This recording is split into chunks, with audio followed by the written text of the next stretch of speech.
Okay, all of you have been at the workshop except for Marta, so we will have a double subject. The second subject, the unplanned subject, is a little bit about energy, yin and yang. For some part it has been explained at the workshop already. But the planned subject is one of the yamas, the first yama, which is Ahimsa. And Ahimsa is famous because of Gandhi, Mahatma Gandhi, practicing non-violent resistance to the occupying British Empire. Ahimsa means non-violence. It's in one of the 5 yamas. Yamas are moral principles. Now, using the word moral principles makes it sound a little bit like moral superiority to learn about these kind of subjects. But they have a very practical value. It's really not about becoming holier than thou or something like that. And the reason why the yamas are the first limb of yoga and not asana or meditation is because we first need to take on subconscious functioning. Functioning that always leads to disharmony, to conflict. So we have a moral foundation before we start with asana. There are 5 yamas. That's non-violence, non-lying, which both we will study today. Then you have non-stealing and chastity next week.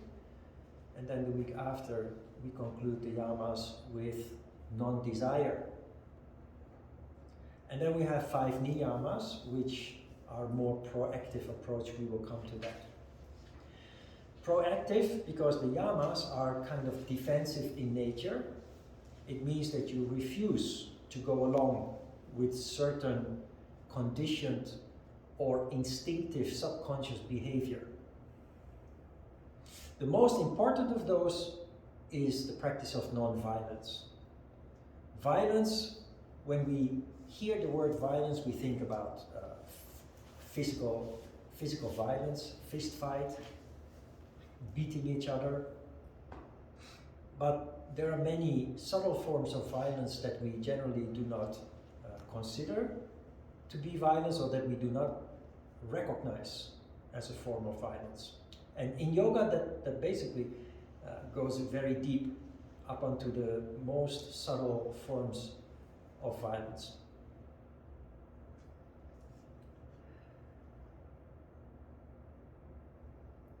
First, there was pure harmony. In the Bible, in the chapter of John, the first sentence of the chapter of John says, "First there was the Word." And then it does not elaborate. Some story unfolds, but there is no explanation of what that first sentence means. First there was the Word. First there was the Word is the coming into existence of the universe. And that Word is a vibration that is pure harmony. Om. Om is a mantra in yoga, but Om is not exclusive to yoga. Christians say Amen. Muslims say Amin. And it's all referring to the same concept, the concept of pure harmony or peace. Harmony is peace. And according to those philosophies, yoga, but others as well, first there was pure harmony before the universe started to manifest. That harmony is a vibration that in yoga we call Om. As a result of subtle desire, vasana, that harmony got disrupted. Disharmony occurred. First very subtle, so there's a very slight undulation of the harmony. Then that harmony became more and more disturbed, the undulation bigger and bigger.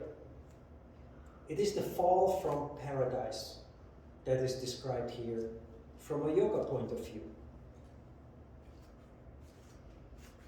That undulation becomes so big that it flips over like a wave cresting on the beach.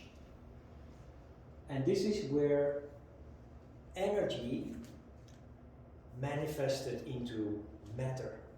That is where the universe started. That is the story of the Big Bang. This cresting of the wave, or the flipping over, in yoga is called Anu. And Anu is an atom. An atom. All matter is created out of atoms.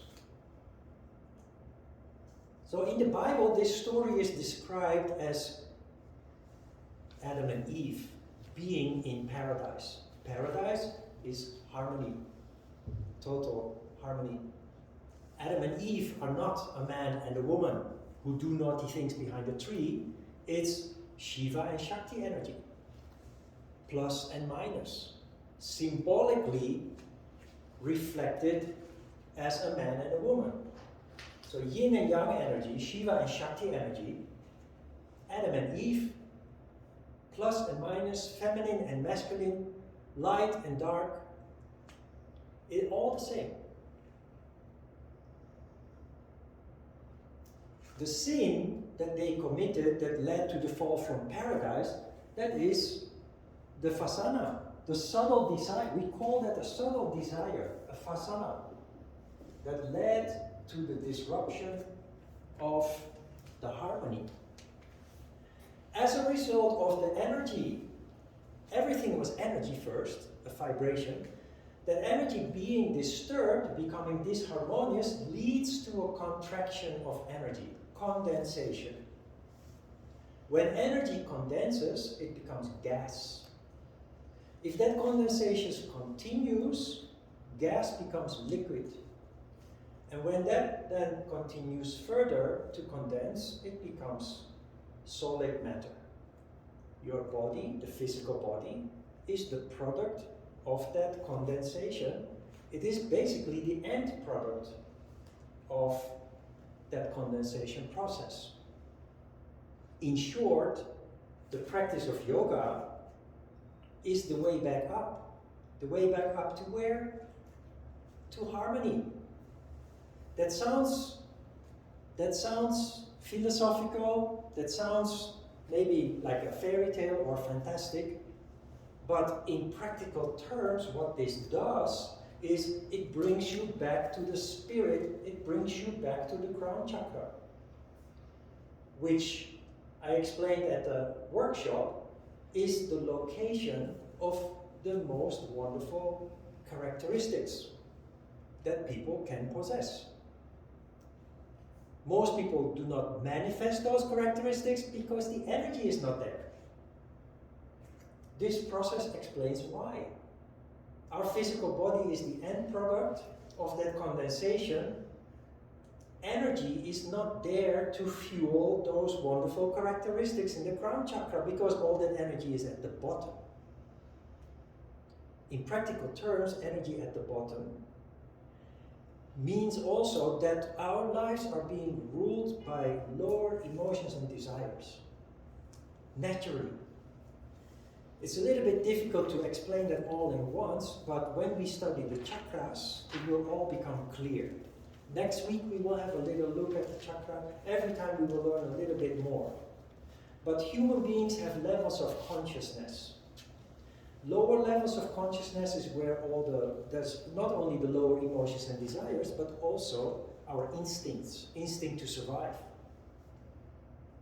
Higher levels of emotions, higher levels of consciousness is the heart and up, where there is love, compassion, empathy, creativity. So we speak of lower emotions and desires and higher emotions and desires. Below the diaphragm, lower emotions and desires. Above the diaphragm, higher emotions and desires. But above that is the intellect. Above the intellect, there is the crown chakra, where there is spirit. And the spirit is not a luxury, it contains wisdom, insight, intuition, your ability to contemplate complex issues, complex matter, and therefore providing you with the ability to solve complex problems. These qualities in the crown chakra we call royal characteristics. This yoga is Raja Yoga. Raja is royal yoga, implying that practicing yoga leads to the opening up of the crown chakra, where those wonderful characteristics are located. And it does. Why is it royal? Royal characteristics? Because real leaders, true leaders, need these characteristics to manage fairly, to manage honestly. At one workshop I gave the example of American politics, where you could clearly see the difference between a leader with those characteristics in the crown chakra as opposed to a leader who is ruling, or lack of ruling, based purely on lower emotions and desires.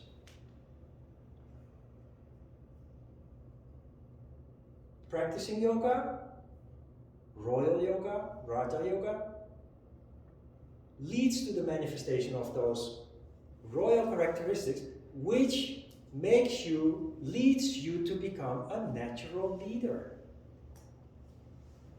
That can be being an owner of a company, having your own company. It can be leader of a group. It can be leader of a country, an organization. And it all comes down to harmony, because those characteristics manifest naturally when there is harmony. All persons, all people, all humans possess these characteristics, but they are latent in most people. Sometimes there is a little flash of light where you function on that level, but it's always short. But practicing yoga leads more and more to harmony, and it leads to you, the human being, more and more functioning on higher levels of consciousness. The lower emotions and desires never disappear, but you add a new dimension. Very quickly you will start to notice that the heart opens up, you become more sensitive, more conscious, and you develop more and more insight. Within the window, within the frame of this course, these developments already take place.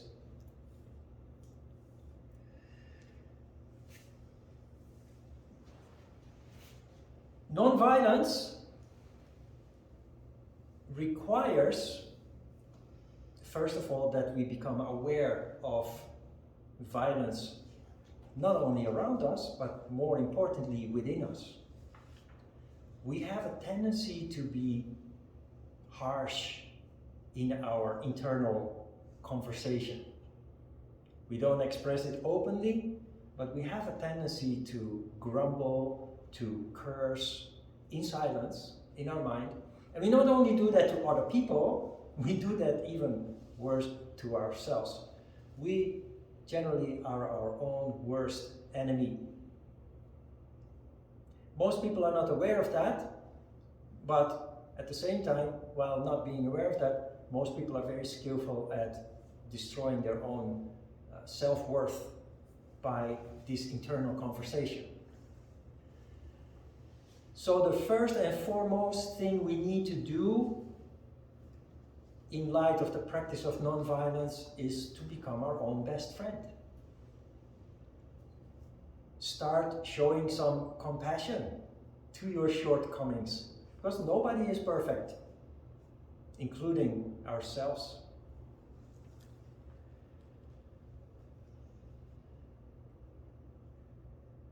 Non-violence is important because violence begets violence. If you punch me on the nose, there is a chance that I will punch you back. And if unchecked, it will lead to a vicious cycle of violence.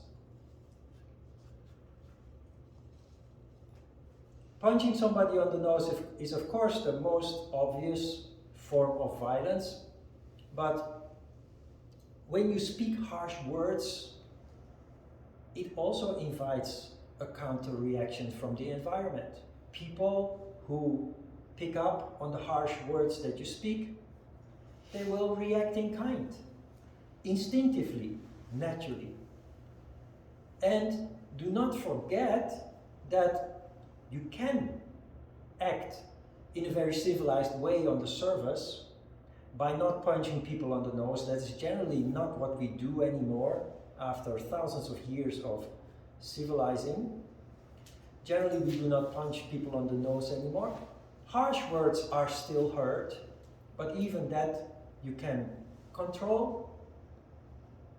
But then you think that thinking violent thoughts, harsh thoughts, cursing internally, that is okay because it doesn't harm people. On a subtle level, however, when you have negative thoughts, when you have violent thoughts, there is a vibration.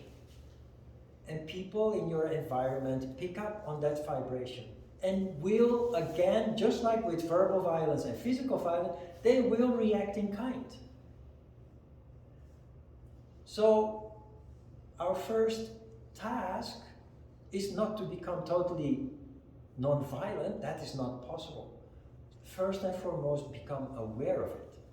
Become aware of how we function, how we have a tendency to react with harsh judgments towards ourselves and towards the people that we come across in our daily lives. And then become aware of the consequences of that. And because all we want, everybody wants to be happy. Everybody wants to be free from conflict and suffering.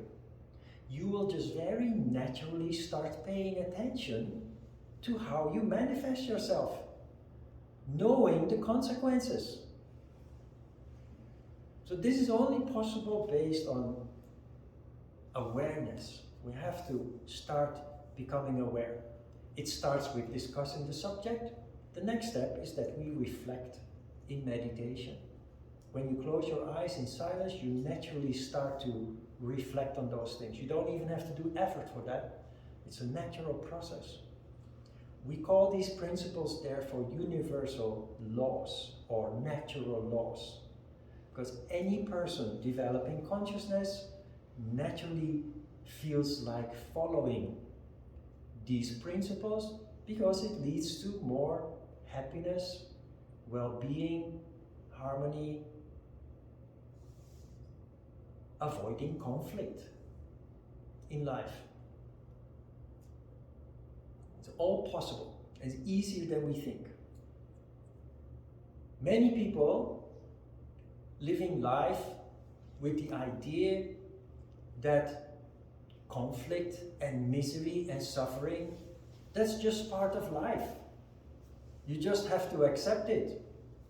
And the way to deal with that is to be tough. So people become even harsher, even tougher, even more violent, thinking that that is the way to deal with it. If you can be more violent and harsher than other people, you will come out on top. Not realizing that it is the cause of all the suffering and misery that we go through in life. All the conflicts that we come across in daily life. It is very fatalistic to think it is just part of life and I just have to suffer through it. And the harsher and more violent I react upon it, it will go away. It's not, doesn't work like that.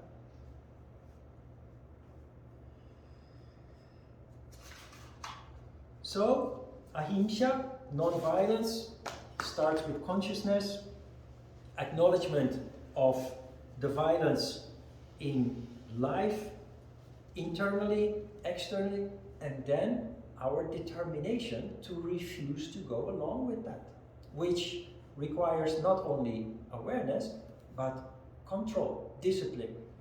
Next time, when confronted with a situation where people trigger violence in you because they are not yogis, they are not aware of their violent thoughts and words and actions.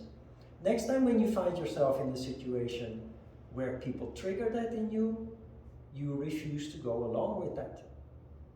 You notice what is going on and you say, no, I'm not going there. You're not going to get me there.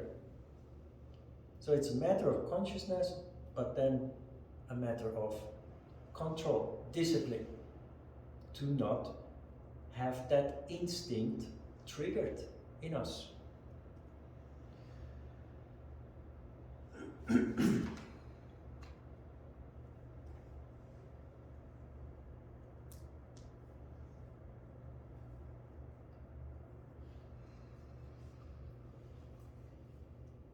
Children, when they are born, generally are in this condition, the condition we call Brahma. Brahma is, in fact, the Sanskrit word for God, but it's also the word that reflects the state or the condition of total peace, total harmony. Mothers and fathers and educators generally, often instinctively or by training, know that the most important for a child is to preserve that condition as long as possible. The longer a child is in that condition of total harmony, the better the child will develop into adulthood physically, but also and especially maybe emotionally. Children who grow up in a very disharmonious environment, they end up being very disturbed, and as a result have memories of early childhood,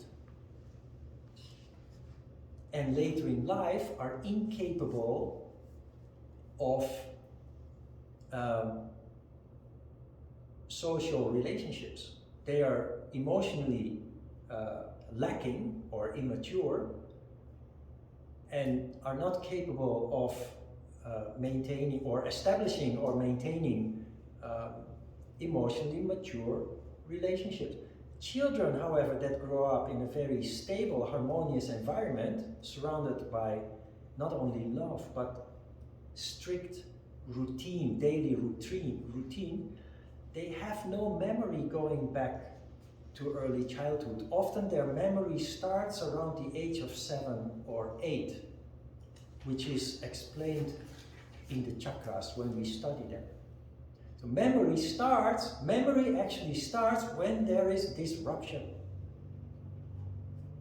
And violence is one of the biggest causes, trauma, one of the biggest causes for children to have early childhood memories, sometimes going back to when they were a baby. It is the reason why TV programs or movies have a rating, an age rating. all ages, that is cartoons and comedy and what have you. But if there is a slight bit of violence, the rating is either 15, or if the violence is more serious, the rating is 18. If you look back, you very clearly remember the first time that you saw a violent movie. I do, very clearly, and I still exactly know what the movie was about. As a child, being innocent and kind of pure, that has a very deep impact on you, just because you haven't developed emotional maturity yet to comprehend what is happening there.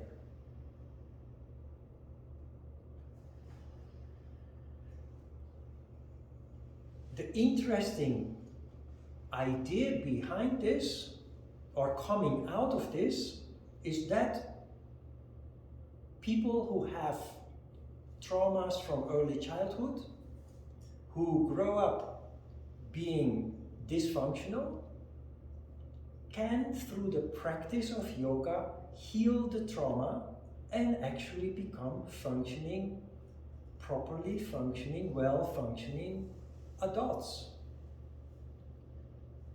Because yoga leads to the harmony that they were lacking in their early childhood, it will restore that condition in which normally children start to thrive, start to grow and develop and evolve.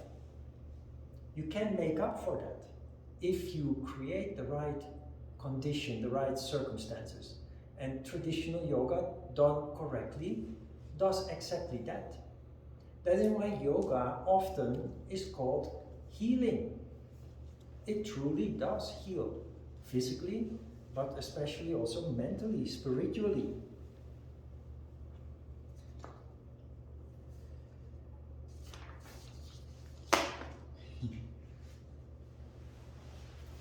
Everybody was in time this morning, or this afternoon, except Martha, but Martha was in time, but in the wrong building. I'm joking about that because the next subject is being in a hurry. We're talking about non-violence. Being in a hurry, haste, is a form of violence. Now I've been teaching yoga for 25 years, and throughout the years I've noticed, observed a pattern. The people who are late are always the same people. And very interestingly, I had my yoga studio here in Yoido, but at some point we moved downtown. So the people that always came late, suddenly the first class in the other studio, they were in time. So they realized, oh, I have more time. The route to come here is shorter than Yoido. So the first time, they were in time. Then they started coming late again. And I used that as an opportunity to make people aware how they subconsciously function.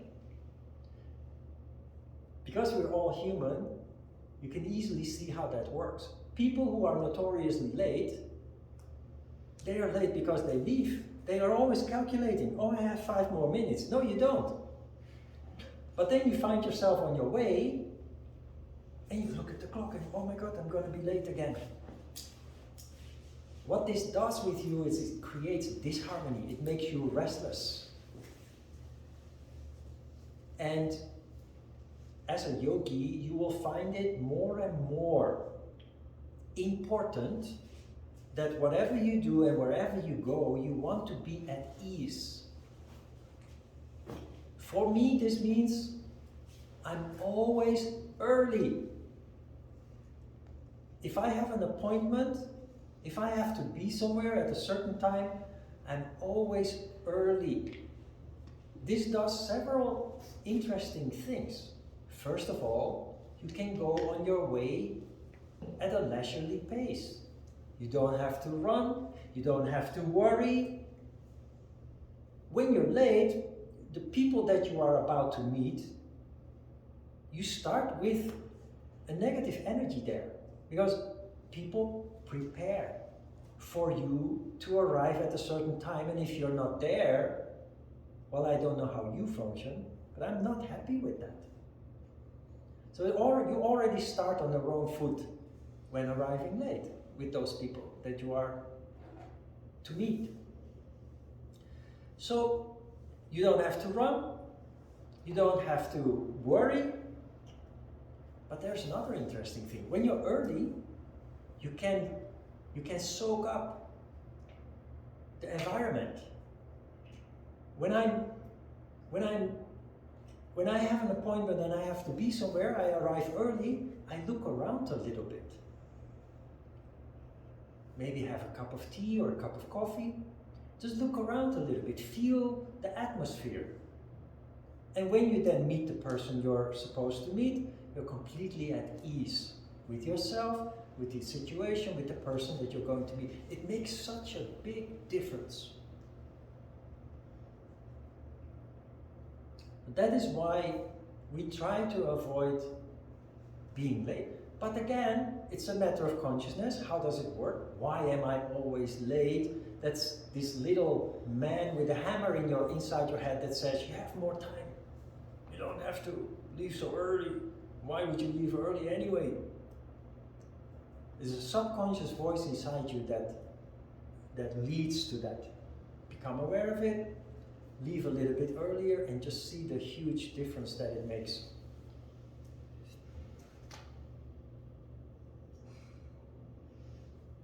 Now in the final section, you see in the third paragraph from the bottom that violence can be recognized through pain. This is a verse, a sutra in the Hatha Yoga Pradipika where Svatmarama says something similar in kind of mysterious symbolical language. Obviously, if I punch you on your nose, it leads to pain. Everybody can recognize that. So that is not interesting. What is interesting is to know that there are so many forms of pain. The punch on the nose, the physical pain of a punch, is only the tip of the iceberg. Everything that is below the surface of the iceberg is pain that we do not recognize as such. There are many subtle forms of pain that we do not recognize as such, and therefore we do not act upon it. There is no alarm bells ringing, there is no red flags popping up. Pain is not only what we think of when we are physically in pain. Just a slight disruption, a slight irritation, a slight worry, doubt, these are all forms of pain. What we need to do with those signals, because that's what they are, nothing more, nothing less, they are signals that are telling us that there is something requiring attention. There is something that is causing disruption. There is something that is causing disharmony. It gives you a signal that there is something wrong.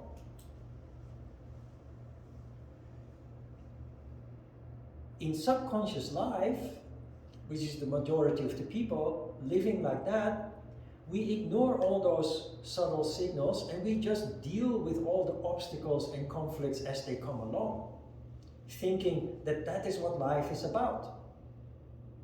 But yoga tells us no. Pay attention and you can smoothen things out.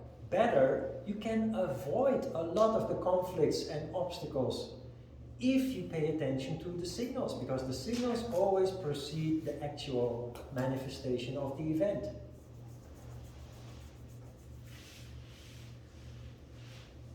So, gradually, more and more, start paying attention to what you feel.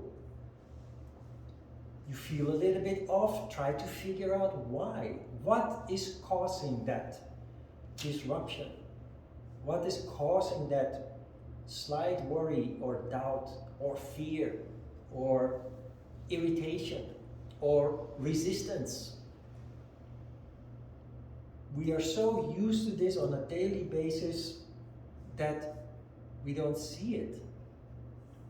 And we've never been taught or told to pay attention to it. On the contrary, very often we are told to ignore these kind of things.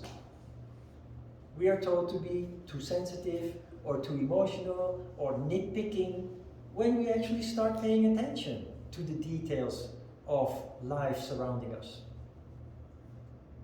Ignore those negative comments or judgments of people. Start paying attention to these signals. It makes a huge difference in daily life, in everything that you do, and more importantly, into the future. It will allow you to more and more take control of your own life, your own well-being, happiness, your own destiny.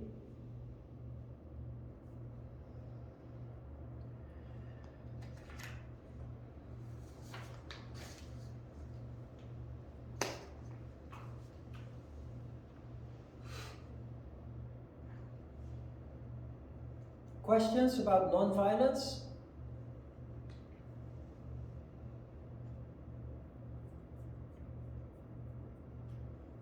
Non-violence, or any of the other yamas, is not about being holier than the Pope. It's not about being 100% non-violent. It is very important, and that's why I said the first thing we need to do is to become our own best friend in many respects. One important reason to become our own best friend is to first and foremost accept that we are only human. Violence is a natural human tendency that is triggered by circumstances that we find ourselves in. Well, in very impressive language, yoga promises us to become the master of the universe. And it reminds you of Star Trek or something. But the master of the universe in practical terms means not being the victim of circumstances anymore. As long as we function subconsciously, instinctively, circumstances will trigger reactions in us. So if circumstances are bad, our condition is bad. If circumstances are good, we feel happy. Yoga promises us and leads us towards a condition where, regardless of the situation, we determine our own condition. This is only possible by being conscious. When situations occur, you consciously are aware of what is happening and what that is doing to you, how that is affecting you. And it starts by paying attention to what we feel and to what we normally subconsciously think, how we act and react upon situations in daily life daily life circumstances. Questions? Maybe Yes? it'll be better after the next part, but in the pamphlet you mentioned that pressure, if you feel pressure to do something and you don't necessarily want to, but you follow along, Yep. That's violence against yourself. Yep.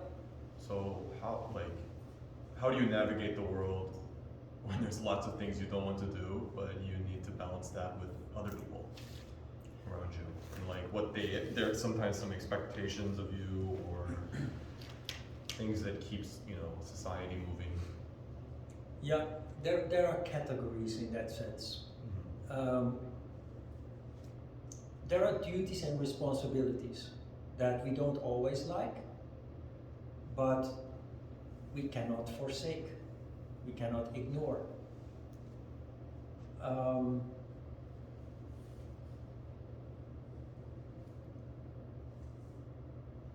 duties and responsibilities, you motivate yourself to do them in spite of. In yoga, you learn not to do things that you feel resistance with, that you feel are not pure, that you feel you do not want to engage with. But when other people depend on it, or animals, if you have pets, you have duties and responsibilities that if you ignore them, harms others. And that is where you take, your motivation comes from your sense of duty, your sense of responsibility. But there are also situations at work, maybe, or with your partner in a relationship, where you feel pressure to do something that you really don't stand behind, something that you really cannot support. In that case, you have to be true to yourself. In that case, you have to show courage, or have courage, and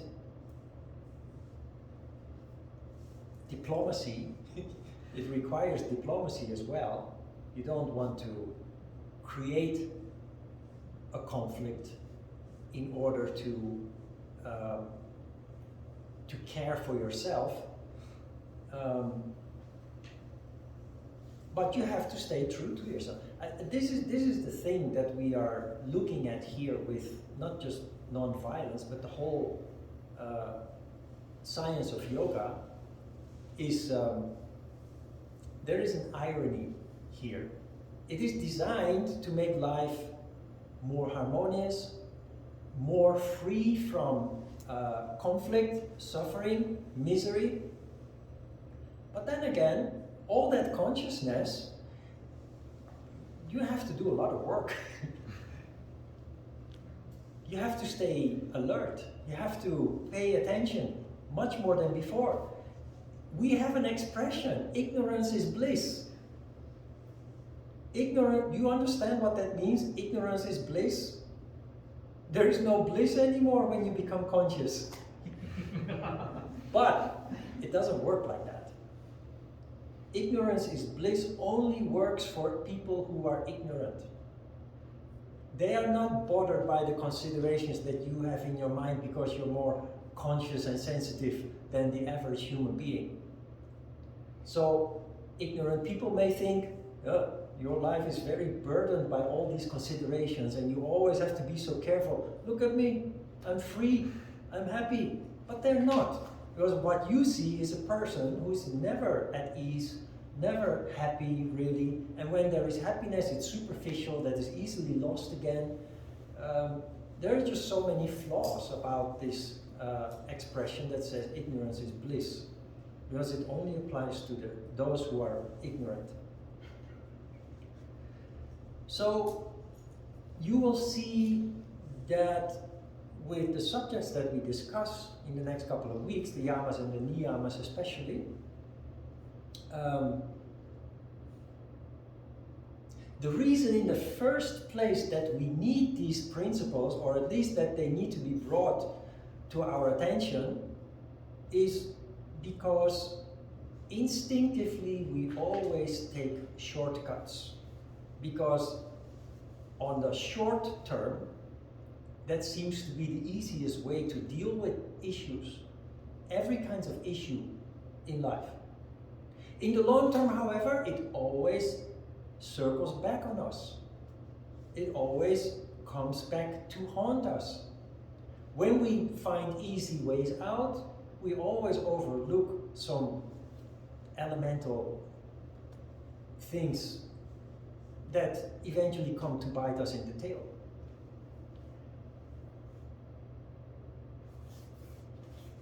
When you get punched in the nose, easiest solution, as an example, easiest solution would maybe be to strangle that person, or to punch back so hard that person is knocked out. Problem solved on the short term. You go home, then the police comes to your door. Yeah, we got a report that you knocked somebody out. We're gonna arrest you. They bring you to the police station. You come in front of a judge, you have a fine you need to pay, or they throw you in jail or whatever, depending where you are. There are just so many consequences out of that short-term solution. So, in one way,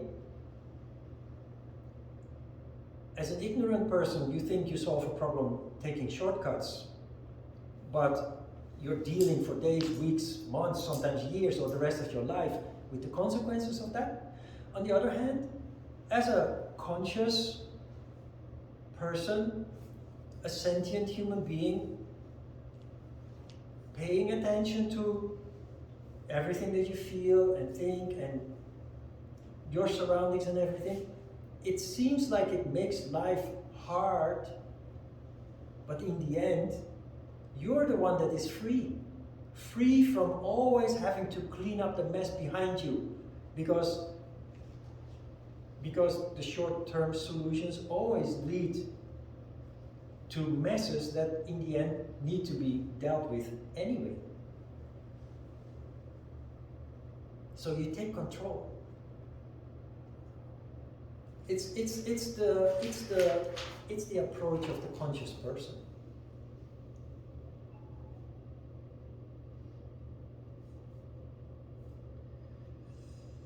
Okay. You need a short break? Let's take a short break, just 5 minutes. Go to the restroom. And we start with Shiva and Shakti.